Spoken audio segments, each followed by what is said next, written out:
Hello मेरे student, good morning, सुप्रभात। Welcome to BSC government senior secondary school Pingada की online classes में आपका हार्दिक स्वागत है। क्लास 12 है, चैप्टर नंबर 3 है मनी एंड बैंकिंग। और आज का जो लेक्चर है कि सर क्रेडिट कंट्रोल, ठीक है, यानी कि साख नियंत्रण के कौन कौन से उपाय है उसके बारे में, या फिर आप उसको ये भी कह सकते हैं कि केंद्रीय बैंक मुद्रा की पूर्ति को कैसे नियंत्रित करता है। ठीक है, यानी कि मुद्रा की पूर्ति का नियंत्रण कहो या फिर आप इसे साख नियंत्रण के उपाय कहो, एक ही बात है। और ये क्वेश्चंस भी 6 नंबर के अंदर बनने की संभावना बनी रहती है। तो आज के इस लेक्चर वीडियो के अंदर इस टॉपिक्स को क्लियर करना है, जो सबसे इम्पोर्टेंट भी है और काफी बच्चों के कंफ्यूजिंग टॉपिक्स भी है। तो ज्यादा समय खराब नहीं करेंगे और मैं आपको तुरंत ही इस टॉपिक्स पर ले चलता हूं। ठीक है, देखिएगा प्रश्न क्या कह रहा है कि केंद्रीय बैंक मुद्रा की पूर्ति को कैसे नियंत्रित करता है या नियंत्रण करता है, समझाइए। और ये क्वेश्चन एग्जाम में कितने मार्क्स का बनता है सर? 6 मार्क्स का बनेगा या फिर इसको 4 नंबर के अंदर पूछेगा। ठीक है, और यही क्वेश्चन ऑप्शनल में देगा अथवा में भी दे सकता है कि केंद्रीय बैंक द्वारा साख नियंत्रण किस प्रकार किया जाता है, उसके उपाय को बताना है। तो ध्यान रखना, इसको किस तरह से लिखना है और अच्छे से समझते रहना, क्लियर। ठीक है, देखो, केंद्रीय बैंक मुद्रा नीति के उपकरणों के माध्यम से साख का नियमन एवं नियंत्रण करता है। ठीक है, केंद्रीय बैंक साख का नियंत्रण किससे करता है? तो सर मौद्रिक नीति के कुछ उपकरण हैं, उन उपकरणों के माध्यम से साख का नियमन और उसका कंट्रोलिंग करता है। ठीक है सर। अब देखो कि सर साख नियंत्रण की जो उपाय है उसको 2 भागों में डिवाइड किया हुआ है। साख नियंत्रण की जो उपाय है, क्रेडिट कंट्रोल के जो यूजर्स है, उसको 2 भागों में डिवाइड किया हुआ है। पहला तो है सर मात्रात्मक उपाय, जिसको इंग्लिश में हम कहते हैं क्वांटिटी बेस्ड। ठीक है, और उसके बाद में दे रखा है गुणात्मक उपाय। दूसरा कौन सा है? गुणात्मक, यानी कि क्वालिटी। ये तो है आपके क्वांटिटी मेजर्स और ये है आपके क्वालिटी मेजर्स। ठीक है सर। अब देखो कि सर क्वांटिटी मेजर्स के अंदर कौन कौन से काउंट होते हैं। ठीक है, उसके बाद में हम देखेंगे कि सर क्वांटिटी बेस का मतलब क्या है। देखो, क्वांटिटी के अंदर एक तो आएगा आपके बैंक दर।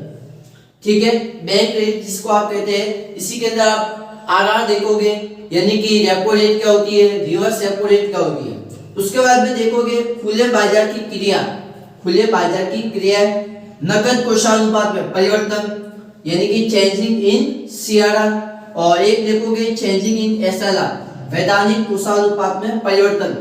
तो मात्रात्मक उपाय के अंदर आपको 4 प्रकार के उपाय देखने हैं: बैंक दर, खुले बाजार की क्रिया, नकद कोषानुपात में परिवर्तन, वैधानिक कोषानुपात में परिवर्तन। उसके बाद मैं कह रहा हूं कि सब गुणात्मक के अंदर भी 4 प्रकार, गुणात्मक के अंदर 5 प्रकार के देखना है। एक तो देखना है चयनात्मक साख नियंत्रण क्या होता है, साख की राशनिंग क्या होती है, नैतिक दबाव क्या होता है, प्रचार क्या होता है और प्रत्यक्ष कार्रवाई। समझ में आया? यानी कि गुणात्मक के अंदर ये 5 प्रकार के उपाय हैं जिससे हम साख का नियंत्रण कर सकते हैं। ठीक है सर। अब देखो कि ये जो क्वांटिटी मेजर्स है, इसका मतलब क्या है? मात्रात्मक उपाय से क्या तात्पर्य है कि भाई मात्रात्मक उपाय से साख को कैसे नियंत्रित करते हैं, देखना कि सर मात्रात्मक उपायों के अपनाने से प्रत्यक्ष रूप से कोई साख की मात्रा पर प्रभाव पड़ता है। ठीक है, जब आप क्वांटिटी बेस को अगर आप अपनाओगे तो डायरेक्ट रूप से क्या होगा, टोटल क्रेडिट की क्वांटिटी पर भी इफेक्ट पड़ने वाले हैं। ठीक है, जाहिर सी बात है, मान लीजिएगा आपको उत्पादन बढ़ाना है तो आपको परिवर्तन करना होगा किसमें, साधनों में। ठीक है सर। उसी प्रकार यहाँ पर भी मैं कह रहा हूँ कि अगर आपको क्रेडिट के अंदर आपको चेंजिंग करना है, अगर आपको क्वांटिटी ऑफ टोटल क्रेडिट के अंदर चेंजिंग करना है तो आपको क्या करना होगा, डायरेक्ट रूप से आपको चेंजिंग करना होगा किसमें, उसकी मात्रा के अंदर। ठीक है सर। किंतु साख किस उद्देश्य के लिए उपलब्ध कराई है, यह भी सबसे इंपॉर्टेंट चीज है। आप जो क्रेडिट हो रहा है, जो आप साख उपलब्ध करवा रहे हैं, वो किस उद्देश्य से आप दे रहे हैं, वो भी तो आपके पास में होना चाहिए कि भाई औद्योगिक विकास के लिए है, या किसी व्यवसाय के लिए है, या किसी की जरूरत के लिए आप दे रहे हैं, या किसी संस्था के अंदर दे रहे हैं, या किसी एग्रीकल्चर के उद्देश्य से दे रहे हैं, वो उद्देश्य भी होना जरूरी है और अप्रभावित रहती है। ये उपाय केवल साख की मात्रा पर विशेष ध्यान देते हैं, ठीक है। यानी कि ये जो मात्रात्मक उपाय है, ये केवल साख की क्वांटिटी पर ध्यान देंगे, उसको क्वालिटी से कोई मेजर नहीं रखना है। अगर मात्रात्मक उपाय देख रहे हैं तो मात्रात्मक के अंदर केवल और केवल किसको ध्यान रखते हैं, साख की मात्रा को, क्वांटिटी ऑफ क्रेडिट को, न कि उसकी क्वालिटी को, ठीक है, न कि साख की दिशा पर। जब देश की अर्थव्यवस्था में मुद्रा की तरलता की मात्रा का अधिक अथवा कमी हो जाती है, तो वह केंद्रीय बैंक साख की मात्रा एवं लागत को नियंत्रित करने के लिए जिन उपायों को अपनाता है, उन्हें मात्रात्मक या परिमाणात्मक उपाय कहते हैं।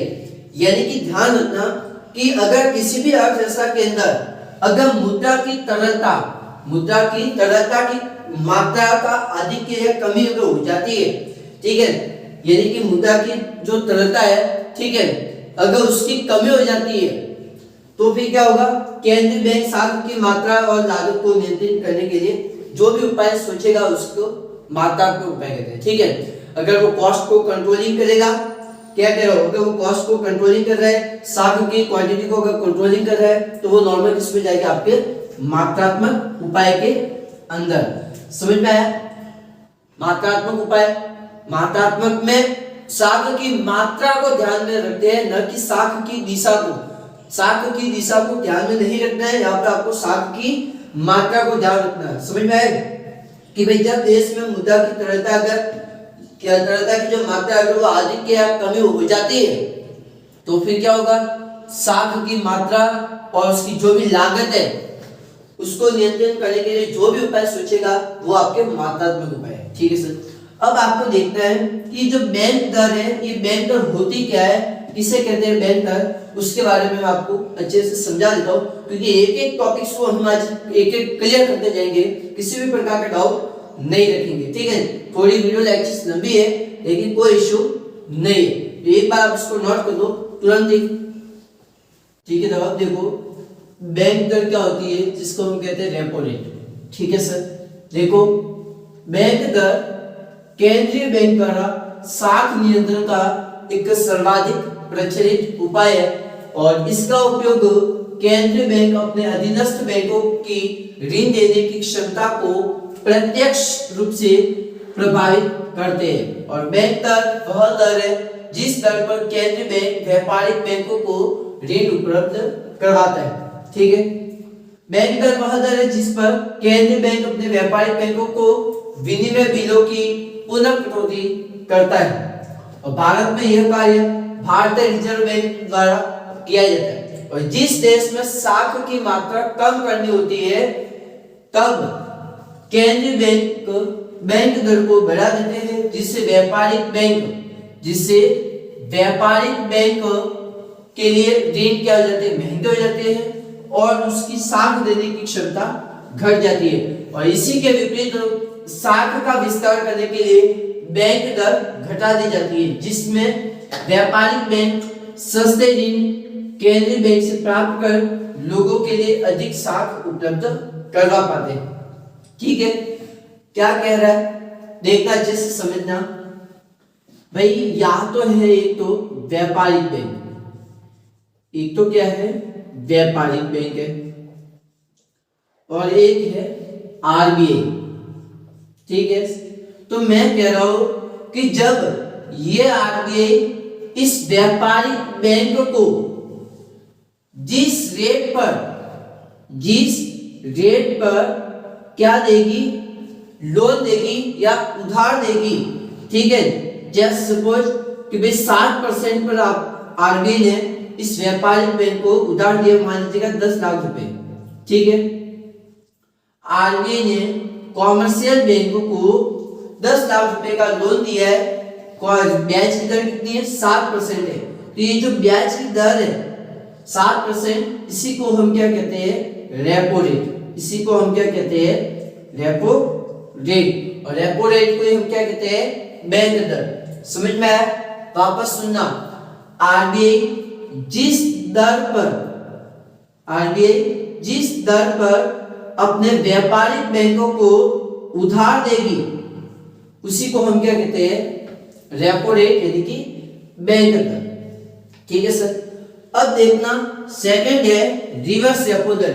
ये मौद्रिक नीति के उपक्रम भी है, ठीक है, ये ध्यान रखना।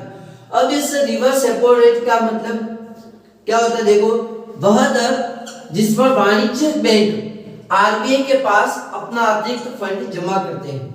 ठीक है, क्योंकि बैंक दो प्रकार के होते हैं, तो आपको पता है, एक तो वाणिज्यिक बैंक और एक केंद्रीय बैंक के रूप में। ठीक है, केंद्रीय बैंक जो हमारे देश का आरबीआई है, reserve bank of India, central bank जिसको हम कहते हैं। ठीक है, अब यहाँ पर रिवर्स रेपो रेट में क्या देखना, क्योंकि यहाँ पर बच्चों के दिमाग में क्या चलता है कि देखना कि भाई ये क्या है, व्यापारिक बैंक।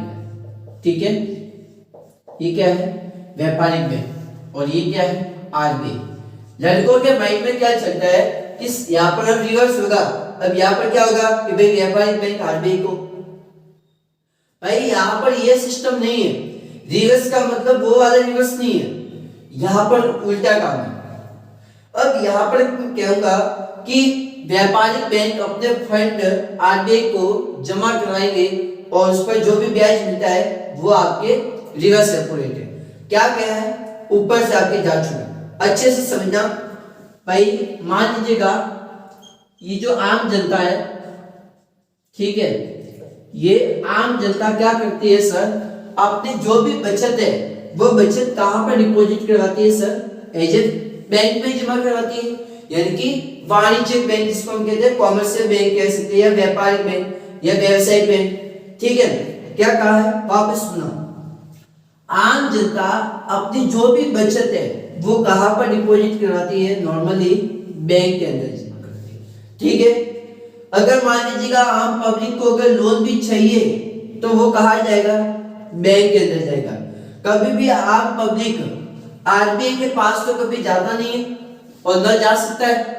ठीक है, कभी भी जनता या कोई भी व्यक्ति डायरेक्टली आरबीआई के पास में कभी भी नहीं जा सकता। समझ में आया?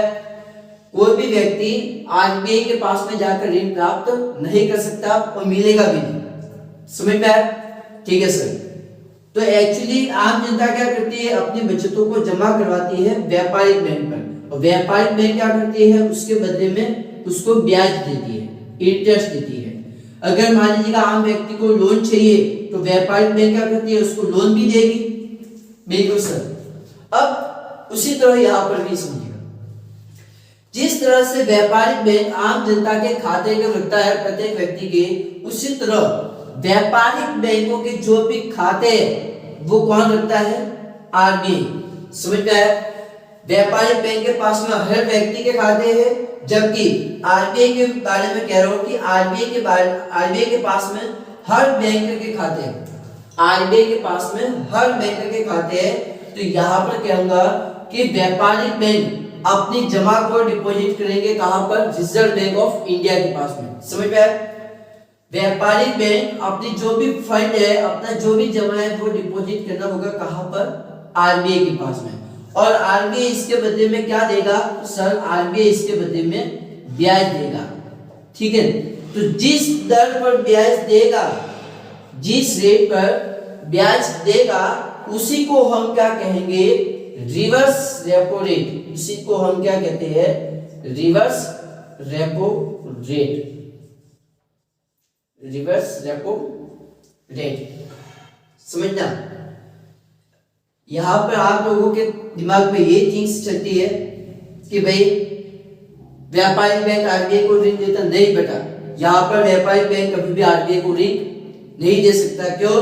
क्योंकि आरबीआई तो बैंकों का बैंक कहलाता है। ठीक है, व्यापार आरबीआई तो बैंकों का बैंक है सबसे बड़ा, क्योंकि मुद्रा का निर्गमन तो यही करता है। समझ में? ये कह सकते हैं कि जो आरबीआई है, ये जो आरबीआई है, ये एक पिता है और ये इसका पुत्र।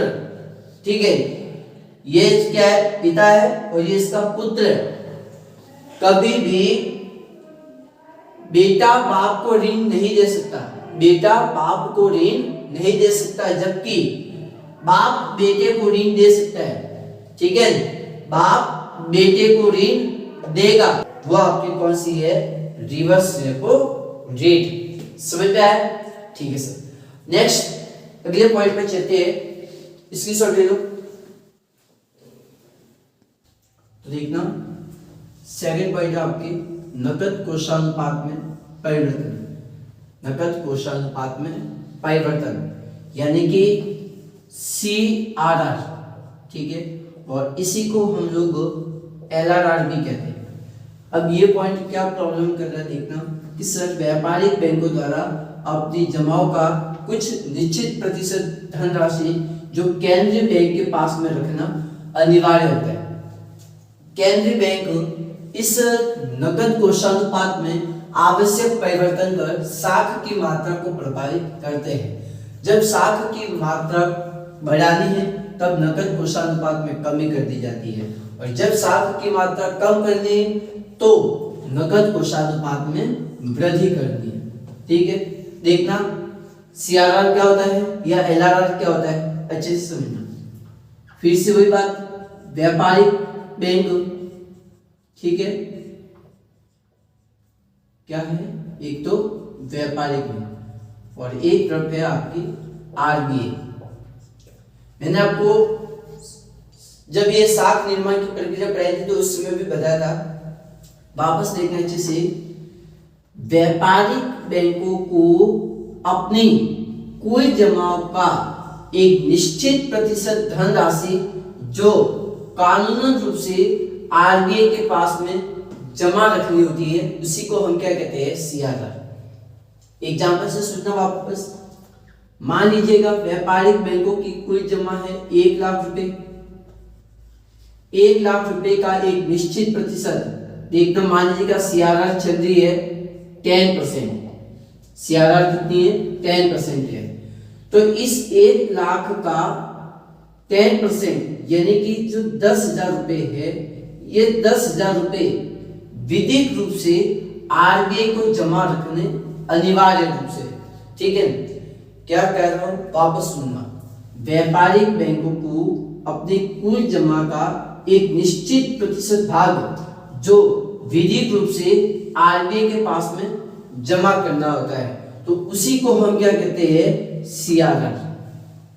ठीक है सर, जो हर एक व्यापारिक बैंकों को जमा रखना अनिवार्य होता है। ठीक है सर, अब अगला पॉइंट देखना, वैधानिक कोषानुपात में परिवर्तन यानी कि SLR।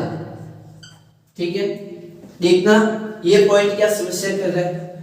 तो सर व्यापारिक बैंकों को नकद कोषानुपात में के अतिरिक्त कुछ प्रतिशत धनराशि जो नकद रूप में रखना अनिवार्य होता है। ठीक है, और केंद्रीय बैंकों को यह अधिकार है कि वह इसमें आवश्यकता अनुसार परिवर्तन करे, और जब केंद्रीय बैंक को देश में साख की मात्रा बढ़ानी होती है तो वह वैधानिक कोषानुपात में कमी कर देता है, और इसी के फलस्वरूप व्यापारिक बैंकों के पास में कोष में वृद्धि हो जाती है। और साख की मात्रा को अगर कम करना है तो वो वैधानिक कोषानुपात में वृद्धि कर देता है, और जिससे कि व्यापारिक बैंकों के कोष में कमी हो जाती है। देखना ये पॉइंट क्या समस्या पैदा कर रहा है। तो अब देखो कि SLR क्या होता है। तो देखिए ये आपकी व्यापारिक बैंक है, ये आपकी एक व्यापारिक बैंक है, और ये आपकी एक RBI है। तो सर व्यापारिक बैंकों को अपनी कुल जमाओं का एक निश्चित धनराशि जो अपने पास में रखनी होती है। ठीक है, और ये कंपल्सरी है जो अपने पास में रखनी अनिवार्य। कैसे, एग्जाम्पल से समझना।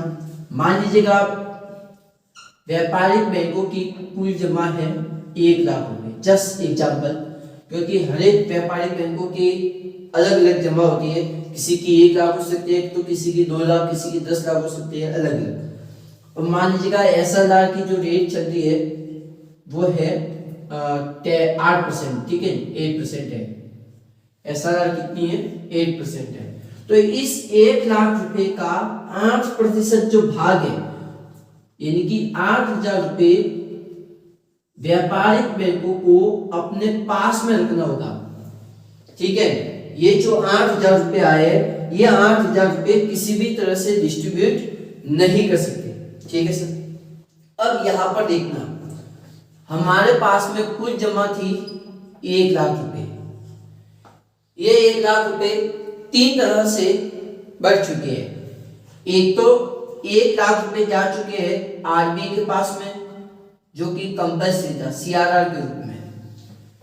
ये जो 8,000 रुपए ये हमारे पास में ही है, जो एसएलआर के रूप में थे। और बाकी के जो 82,000 रुपीज है, अब ये 82,000 रुपीज में साख के रूप में यूज कर सकता हूं। यानी कि ये जो 82,000 रुपए है, अब ये 82,000 रुपए में दूसरों को लोन के रूप में दे सकता हूं। समझ में आया? इसी को हम क्या कहते हैं कि वैधानिक कोषानुपात में परिवर्तन। समझ में आया? ठीक है। अब हम आपको मैं बताता हूं, क्योंकि ये आप नोट करना अच्छे से, इसकी जरूरत पड़ेगी आगे। ठीक है। अब देखते हैं ब्याज दर। ध्यान रखना, ब्याज दर अलग होती है और ब्याज और रेपो रेट अलग होती है। ठीक है। आप लोग ये मत समझना कि ब्याज दर और बैंक दर एक होती है, नहीं भाई, ब्याज दर और बैंक दर अलग अलग होती है। बैंक दर और रेपो रेट सेम होती है, बैंक दर और रेपो रेट सेम होती है, जबकि ब्याज दर अलग होती है। अब वो क्या होता है वो मैं आपको अच्छे से समझा देता हूं। एक बार आप इसको अच्छे से नोट कर दो, क्लियर कर दो।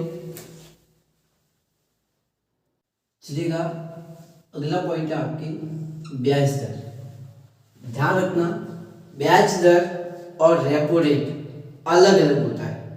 ठीक है। आप लोग कहीं ब्याज दर को रेपो रेट ना समझे। ठीक है। रेपो रेट और ब्याज दर एक होता है, लेकिन ब्याज दर अलग है। ठीक है। अब इस ब्याज दर होती क्या है, रेट ऑफ इंटरेस्ट क्या है, देखना। वह दर जिस पर व्यवसायिक बैंक आम जनता को ऋण देती है। रेपो रेट बढ़ने पर ब्याज दर भी बढ़ती है और रेपो रेट कम होने पर ब्याज दर भी कम होती है। देखना, एक तो कह रहा हूं आम जनता, क्या कह रहा हूं, एक तो आम जनता, और एक तरफ है आपके व्यापारिक बैंक, एक तरफ है आपके व्यापारिक बैंक। ठीक है। तो ध्यान रखना, जब ये व्यापारिक बैंक आम जनता को लोन देगी, क्या कह रहा हूं, जब ये व्यापारिक बैंक आम जनता को लोन देगी और जिस दर पर देगी वो क्या है सर, ब्याज दर है। जस्ट सपोज व्यापारिक बैंक ने आम जनता को लोन दे दिया 10 लाख रुपए का, और मान लीजिएगा ब्याज की जो रेट है वो है जस्ट सपोज 6% है। ठीक है। तो ये जो 6% की जो ये जो रेट है, इसी को हम क्या कहते हैं, ब्याज दर। इसी को हम क्या कहते हैं, ब्याज दर। ब्याज दर क्या होती है, तो व्यापारिक बैंक जिस दर पर आम जनता को लोन देती है उसी को हम क्या कहते हैं, ब्याज दर। ठीक है। जब ब्याज दर बढ़ेगी तो रेपो रेट भी बढ़ेगी, जब ब्याज दर कम होगी तो रेपो रेट भी कम होगी। ठीक है, क्लियर है? ठीक है सर। खुले बाजार की क्रिया, खुले बाजार की क्रिया। अब ये सर खुले बाजार की क्रिया क्या कहलाती है, अच्छे से क्लियर करना। ठीक है। देखो, केंद्रीय बैंक द्वारा सरकारी प्रतिभूतियों को खरीदने व बेचने की क्रिया को क्या कहा जाता है, खुले बाजार की क्रिया। यानी कि केंद्रीय बैंक जो केंद्रीय बैंक द्वारा जो भी सरकारी प्रतिभूति है, प्रतिभूति को इंग्लिश में कहते हैं सिक्योरिटी, और सिक्योरिटी का मतलब यहाँ पर भाई जो भी आपके शेयर, डिबेंचर, बॉन्ड वगैरह जो भी है उन्हीं को हम क्या कहते हैं, प्रतिभूतियां। ठीक है। तो उनको खरीदना और बेचने की जो भी क्रिया है उसी को हम क्या कहते हैं, खुले बाजार की क्रिया। ठीक है। यानी कि रिजर्व बैंक ऑफ इंडिया द्वारा व्यावसायिक बैंकों को जो भी शेयर है, डिबेंचर्स है, बॉन्ड वगैरह जब भी ये बेचने का कार्य करती है या खरीदने का कार्य करती है तो उसको हम क्या कहते हैं, खुले बाजार की क्रिया। जब अर्थव्यवस्था में साख की मात्रा अगर कम करनी है तो केंद्रीय बैंक अपने पास संचित प्रतिभूतियों को वाणिज्यिक बैंकों को बेचना शुरू कर देता है। क्या कह रहा हूं, वापस देखना अच्छे से, क्लियर। जब साख की मात्रा को अगर कम करना है, अगर साख की मात्रा को कम करना है तो केंद्रीय बैंक अपने पास में प्रतिभूतियों को वाणिज्यिक बैंकों को बेचना शुरू कर देगा। ठीक है, अगर साख की मात्रा अगर कम करनी है, अगर साख की मात्रा कम करनी है तो केंद्रीय बैंक व्यापारिक बैंकों को जो भी प्रतिभूतियां है वो बेचना शुरू कर देगा, जिससे कि क्या हो जाएगा, उनके पास में जो भी नकद कोष है उन नकद कोष में कमी आ जाएगी और साख की मात्रा घट जाएगी। जाहिर सी बात है, केंद्रीय बैंक अपने पास में जो भी सरकारी प्रतिभूतियां वो बेच रहा है किसको, वाणिज्यिक बैंक को, और जितने की प्रतिभूतियां बेचेगा उतना ही भुगतान करना होगा किसको, वाणिज्यिक बैंकों को। तो इससे क्या हो जाएगा, वाणिज्यिक बैंकों के पास में पैसे कम हो जाएंगे, और जब पैसे कम हो जाएंगे तो क्या होगा, वाणिज्यिक बैंक आम जनता को ऋण देने की कोशिश कम करेगी, और जब वाणिज्यिक बैंक आम जनता को ऋण देने की कोशिश जब कम करेगी तो लोगों की मांग क्या हो जाएगी, कम होगी, तब लोग क्या करेंगे, लोन लेने की कोशिश कम करेंगे। क्यों, क्योंकि व्यापारिक बैंकों के पास में पैसा नहीं है। क्यों, क्योंकि व्यापारिक बैंक ने भुगतान किया है किसको, आरबीआई को, उस प्रतिभूतियों का। ठीक है, जिससे कि क्या हो चुका है, व्यापारिक बैंकों के पास में पैसों की कमी हो चुकी है। ठीक है, बिल्कुल सर। इससे क्या होगी, साख की मात्रा घट जाएगी। और इसी के विपरीत यदि केंद्रीय बैंक अगर सरकारी प्रतिभूतियों को खरीदना शुरू करता है तो बैंकों के पास में नकद कोषों में क्या हो जाएगी, वृद्धि हो जाएगी। जाहिर सी बात है, अगर केंद्रीय बैंकों को अगर प्रतिभूतियां चाहिए तो व्यापारिक बैंकों से खरीदनी होगी और केंद्रीय बैंकों को व्यापारिक बैंकों को भुगतान करना होगा। क्या कहा है, वापस सुनो अच्छे से। अगर केंद्रीय बैंकों को अगर प्रतिभूतियां चाहिए तो व्यापारिक बैंकों से खरीदनी पड़ेगी और व्यापारिक बैंकों को भुगतान करना पड़ेगा। और जब व्यापारिक बैंकों को भुगतान करना पड़ेगा तो व्यापारिक बैंकों के पास में पैसों में वृद्धि होगी, और जब इनके पैसों में वृद्धि होगी तब वाणिज्यिक बैंक आम जनता को आसानी से ऋण दे सकती है। ठीक है, और इससे क्या हो जाएगी, साख की मात्रा बढ़ जाएगी। समझ में आया? ठीक है सर, वापस देख लो अच्छे से खुले बाजार की क्रिया को, मेरे को। अगर साख की मात्रा को कम करना है, अगर साख की मात्रा को कम करना है, ठीक है, तो क्या करना होगा, तो सर आरबीआई को वाणिज्यिक बैंकों को, आरबीआई क्या करेगा सर, वाणिज्यिक बैंकों को सरकारी प्रतिभूतियां बेचना शुरू करेगा। ठीक है, और जब सरकारी प्रतिभूतियां बेचना शुरू करेगा तो वाणिज्यिक बैंक क्या करेगा, उन प्रतिभूतियों का भुगतान करेगा। ठीक है, और जब भुगतान करेगा तो वाणिज्यिक बैंकों के क्या होगा, पैसा कम हो जाएगा, उसके पास से पैसे क्या हो जाएंगे, कोष में कमी हो जाएगी। और जब कोष में कमी होगी, जब कोष में कमी होगी तब ये क्या करेगा, ऋण देना कम करेगा, तब ये ऋण देना कम करेगा। जब ऋण देना कम करेगा तो मांग कैसे हो जाएगी, कम होगी, तो मांग क्या हो जाएगी, कम होगी। जब मांग कम होगी तो साख की मात्रा क्या हो जाएगी, घट जाएगी, तो साख की मात्रा घट जाएगी। समझ में आया? बिल्कुल सर। अब विपरीत चलते हैं। अगर आप मान लीजिएगा साख की मात्रा को अगर बढ़ाना है, अगर साख की मात्रा को बढ़ाना है तो उल्टा काम, तो क्या करना होगा सर, आरबीआई को वाणिज्यिक बैंकों से प्रतिभूतियां खरीदनी पड़ेगी। ठीक है, क्या कह रहा हूं, तो वाणिज्यिक बैंकों से खरीदनी पड़ेगी प्रतिभूतियां। ठीक है, कौन खरीदेगा, आरबीआई खरीदेगा। ठीक है, और जब ये आरबीआई ये प्रतिभूतियां खरीदेगा तो आरबीआई को क्या करना होगा, इसका भुगतान करना होगा। ध्यान रखना, यहाँ पर जो एरो हो रही है इसका मतलब क्या है कि वाणिज्यिक बैंक भुगतान कर रहा था आरबीआई को, जबकि यहाँ पर ये एरो इस तरह का मतलब आरबीआई भुगतान करेगी किसको, कॉमर्शियल बैंक को। ठीक है, तो अब इससे क्या हो जाएगा, तो सर कॉमर्शियल बैंक के पास में कोष में वृद्धि हो जाएगी, पैसों में वृद्धि होगी।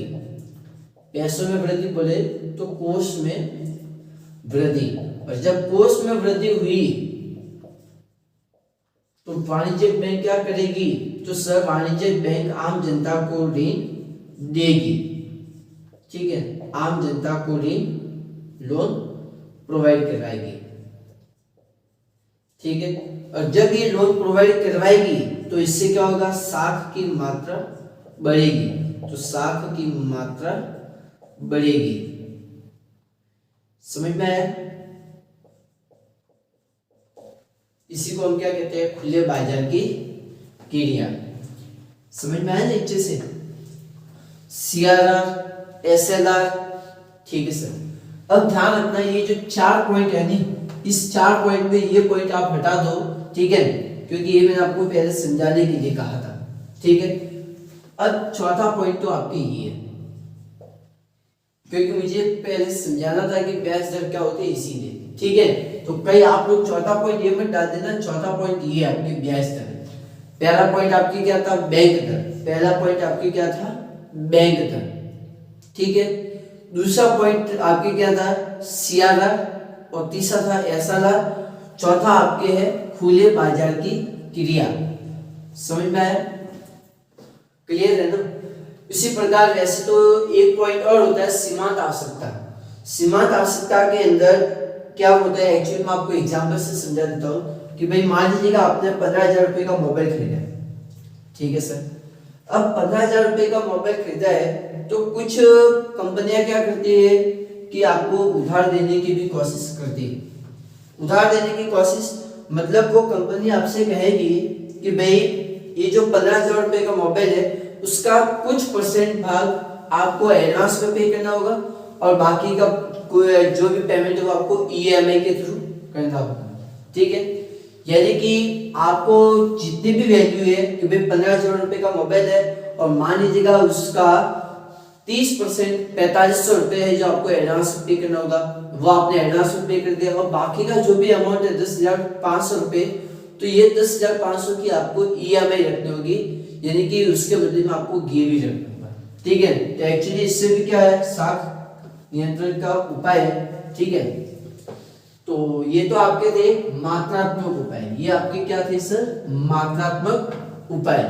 अब आपको देखना है कि सर इसके गुणात्मक उपाय कौन से हैं।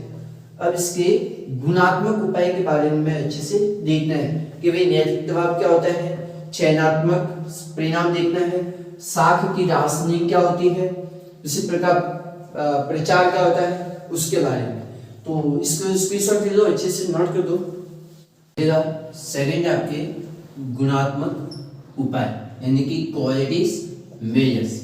ठीक है, देखिएगा मात्रात्मक उपाय कहते हैं आपके 4 प्रकार के, मैंने आपको बता दिया, बैंक दर है, सीआरआर है, एसएलआर है और खुले बाजार की क्रिया। ठीक है, अब आपको देखना है कि सर गुणात्मक के अंदर कौन कौन से हो सकते हैं पॉइंट। गुणात्मक के अंदर कोई बड़ी बात नहीं है, केवल क्वांटिटी की बात, क्वालिटी की बात होगी, इसके अलावा कुछ नहीं हो। देखो पहला पॉइंट आपके चयनात्मक साख नियंत्रण। अब ये पॉइंट क्या समस्या पैदा कर रहा है, देखना कि सर केंद्रीय बैंक द्वारा विशिष्ट क्षेत्रों एवं विशिष्ट आवश्यकता वाले समूहों के लिए चयनात्मक साख के नियंत्रण अपनाते हैं। यानी कि केंद्रीय बैंक द्वारा जो भी स्पेशलाइज्ड जो भी एरिया है और जो भी मेन आवश्यकता वाले जो भी एरिया है, ठीक है, तो वहां पर एक्चुअली चयनात्मक साख नियंत्रण को अपनाते हैं। जैसे ऋण की सीमाओं में परिवर्तन करना, कोई एरिया लगा कि भाई यहाँ पर साख की क्रिया सबसे ज्यादा होती है, सबसे कम होती है, तो वहां पर लोन की जो लिमिट है वो बढ़ाते भी है और घटाते भी है। ठीक है, हर एरिया के अंदर नहीं कह रहा, कोई पर्टिकुलर एरिया भी देखा जाता है कि यार ऐसी एरिया में एक्चुअली क्या है, लोग लोन कम लेते हैं या लोन ज्यादा लेते हैं, तो वहां पर क्या करना है, किस तरह से साख को कंट्रोल करना है, तो वो एरिया के आधार पर भी देखते हैं। और कोई ऐसा भी है कि भाई वहां पर विशिष्ट आवश्यकता है, जो मेन आवश्यकता है, स्पेशल है, तो वहां पर भी साख की सीमाओं का निर्धारण करते हैं। विनिमय बिलों की ब्याज दरों में भिन्नता रखना, ठीक है। जो भी बिल्स ऑफ एक्सचेंज है और उनकी जो भी इंटरेस्ट है, उस रेट ऑफ इंटरेस्ट को क्या करना है, एक्चुअली चेंजिंग करते रहना, ठीक है, यानी कि डिफरेंट करते रहना कि भाई उस एरिया में तो ये ब्याज की दर है, जबकि उस एरिया में ये चल रही है। मलारी के अंदर तो चलिए मान लीजिए 5% है, जबकि बोरीवली के अंदर चलिए 10% की। तो इस तरीके के एक्चुअली भिन्नता रखने का काम करना। इसी प्रकार तीसरा है कि विशिष्ट क्षेत्रों में ऋणों की जांच एवं नियंत्रण, ठीक है। कोई स्पेशलाइज्ड एरिया है तो वहां पर टाइम के अकॉर्डिंग आपको लोन की जांच भी करनी है और उसका कंट्रोलिंग भी करना है। विलासितापूर्ण वस्तुओं के ऋण की अलग से किस्त निर्धारण करना है, ठीक है। जो भी विलासिता वाली वस्तु है, उन विलासिता वाली वस्तुओं को अलग से ऋण के अंदर ही अलग से देकर किस्तों का निर्धारण करना। कोई ऐसी वस्तु है कि भाई उसका भुगतान व्यक्ति एक साथ नहीं करता, तो उसके उस समस्या का समाधान करने के लिए क्या करना कि किस्तों में आप बांट लो कि भाई 15,000 रुपए है तो क्या 15,000 रुपए सर महीने का आप 3,000 रुपए दे दो तो सर 5 महीने में आपका भुगतान पूरा हो जाएगा। तो विलासिता वाली वस्तु में इस तरह की क्रिया को भी अपनाने चाहिए, इस तरह के नियम भी अपनाने चाहिए, ठीक है, जिससे कि आप साख को नियंत्रण कर सके। सेकंड पॉइंट आपके साख की राशनिंग, साख की राशनिंग। अब ये पॉइंट क्या दिक्कत कर रहा है, तो सर इसके अंतर्गत केंद्रीय बैंक के द्वारा भिन्न भिन्न क्षेत्रों के लिए साख की राशनिंग अधिकतम सीमा निर्धारण कर दी जाती है और यह सीमा बैंक के अनुसार अलग अलग निर्धारित की जाती है और साख की राशनिंग अग्र तरीकों से की जा सकती है। यानी कि अग्र तरीकों से कैसे होगी, तो देखना किसी बैंक के लिए बिलों को पुनः बुलाने की सुविधा को पूर्णतया समाप्त कर देना, ठीक है, यानी कि उसको डिस्काउंटिंग करवाने की जो भी फैसिलिटी है उस फैसिलिटी को समाप्त करना। उसी प्रकार सभी बैंकों के लिए बिलों को पुनः बुलाने की सुविधा को सीमित कर देना, ठीक है। बैंकों द्वारा विभिन्न उद्योगों अथवा व्यवसाय को दिए जाने वाले ऋण की सीमा को निश्चित कर देना। बैंक जो भी लोन दे रहा है उद्योगपतियों को, व्यवसाय को, तो उसकी एक सीमा निर्धारण करनी है, उनको ज्यादा लोन भी नहीं देना है, ठीक है। बैंकों को एक सीमा तय करनी चाहिए कि भाई आप लोगों को इतना लोन ही दिया जाएगा, इससे ज्यादा नहीं। इसीलिए मैंने यहाँ पर लिखा है कि अधिकतम सीमा है वो निर्धारण कर दी जाती है, ठीक है। कई सारे बैंकें होती है जो उद्योगपति मांगते तो है, मान लीजिए 5 करोड़, लेकिन बैंक नहीं दे सकती इतना लोन। बैंकों को तय रहता है एक मैक्सिमम लिमिट कि भाई इतने वैल्यू तक तो आपको लोन दे सकते हैं, इससे ज्यादा नहीं। इससे एक्चुअली क्या है, बैंकों को भी नुकसान नहीं होगा और उसको भी नुकसान नहीं होगा, उद्योगपति को, ठीक है। नैतिक दबाव, अब ये पॉइंट क्या दिक्कत कर रहा है देखना। इसके अंतर्गत केंद्रीय बैंक व्यापारिक बैंकों को सलाह व मार्गदर्शन प्रदान करता है और इसी के कारण उनकी साख निर्माण नीति को नियमित करने का प्रयास करता है और केंद्रीय बैंक अपने अधीनस्थ व्यापारिक बैंकों को सद्भाव व नैतिक अनुनय से भी साख नियंत्रित करने के लिए दबाव बना सकता है। अतः यह एक महत्वपूर्ण उपाय है, ठीक है। अब एक आध कारण और देख लेते हैं, वैसे तो 5 है लेकिन 4 भी देख ले तो को भी काफी है। समझ में आया तो 3 पॉइंट को नोट कर दो। नेक्स्ट चौथे पॉइंट क्या चलते हैं, चलिएगा अगला पॉइंट है प्रचार। अब इस प्रचार से साख का नियंत्रण कैसे कर सकते हैं, तो देखो बाजारीकरण के इस युग में विज्ञापनों का सबसे बड़ा महत्व है, ठीक है, क्योंकि आज के समय के अंदर सबसे ज्यादा देखें तो टेक्नोलॉजी का माध्यम है और वर्तमान में सबसे बड़ा युग है वो बाजारीकरण ही है, ठीक है, क्योंकि विज्ञापनों का जो सबसे बड़ा में तो बाजार के अंदर ही तो होता है, ठीक है। बाजार का भी जो फैलाव है वो नॉर्मल किससे हुआ है, एडवर्टाइज से हुआ है, प्रचार से हुआ है, विज्ञापनों से हुआ है, ठीक है। और प्रत्येक देश का केंद्रीय बैंक इस हेतु अपने अपने पत्र पत्रिकाएं, जर्नल, बुलेटिन इत्यादि प्रकाशित करता रहता है, ठीक है। मासिक भी हो सकती है, त्रैमासिक भी हो सकती है, पर डे की भी हो सकती है या साप्ताहिक भी हो सकती है, जिसमें कि अर्थव्यवस्था से जुड़ी चुनौतियां हैं, समसामयिक है, आर्थिक पहलुओं पर अपनी राय प्रस्तुत करता है और चुनौतियों से निपटने के उपाय और भी सुझाता है, जो कि केंद्रीय बैंक का ये जो उपाय है ये साख नियंत्रण में सबसे ज्यादा सहायक सिद्ध होता है।